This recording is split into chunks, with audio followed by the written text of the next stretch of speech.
Hi, welcome back. On this video, we are going to be learning about if statements, a special control structure. If statements are logical expressions that we use in PHP or in many different programming languages to make our code do certain things based on conditions. Let me just give you an example. Let's say, for example, you have a user going to a page in your website and you want to find out if that user is logged in. And if that user is logged in to the website, you want to show that user a certain page.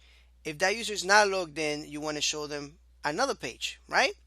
So you create an if statement. You say if user Edwin is not logged in, show him this page. If he is, show him this page. That's why if statements are very important. They control the flow of our programs in any programming language, but in PHP, they are very powerful. Now let's go ahead and let's write one down and let me show you how to use them. So I'm going to open my code editor. All right. And I'm going to use the blank.php there to do a save as. And we're going to call this if statement. If state, just like a statement. There we go. All right. So the second thing that I'm going to do here is I'm going to create. I got all my room really dark right now and I can't even see my keyboard. All right, so I don't know who turned off the light. All right, so the syntax of an if statement is really simple. We create a word. Actually, we don't create it. We write it down because it's already created. It's already defined for us in PHP. So we use the word, the reserved word if, and then we put parentheses and then curly brackets. And then what I usually do, the way I write this down is I put a cursor right here in between, right? And I bring it down, right? So this is an if statement. In between these parentheses here, we're gonna test our condition. So if something here executes to truth, then we execute everything. If something here, okay, equals to truth, then we execute everything in between these curly brackets. For example, we know that PHP has an internal calculator, right? So we can say if 3 is less than 10, all right, I want you to do something.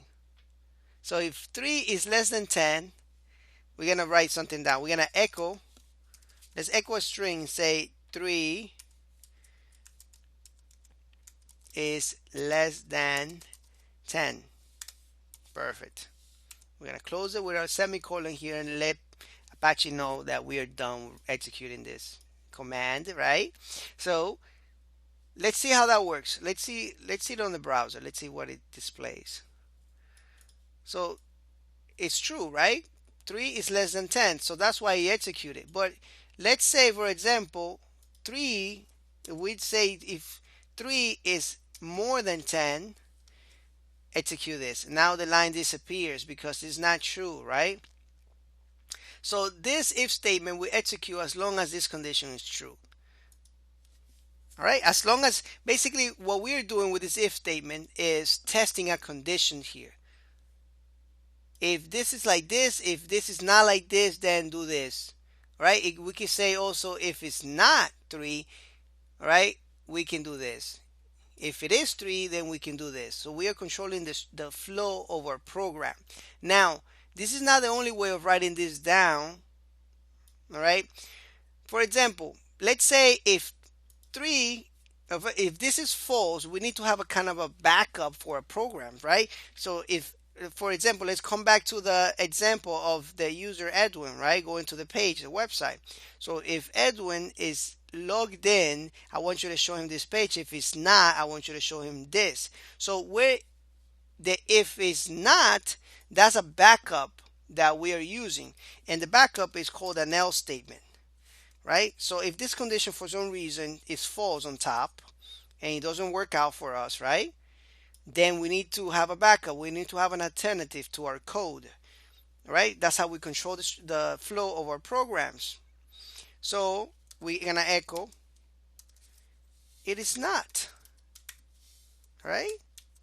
So we come back here and we see that it does execute because this is false right here. This is not, you know, being this condition, the truth is not being met right now. We know that 3 is not bigger than 10, so this is not going to execute. So he's going to say, okay, if 3 is not bigger than 10, then what else can we execute? If this is not true, what else can we do? Well, you can do an else right here. It is not. The great thing about this is that we can also use another keyword besides this. It's called else if. And the else if is just testing another condition. There are times when we need to test more than one condition. Right now we're just testing one condition here. What about if I want to test if user Edwin has for some reason clicked on more than 3 times on the home page, I want him to go to this page.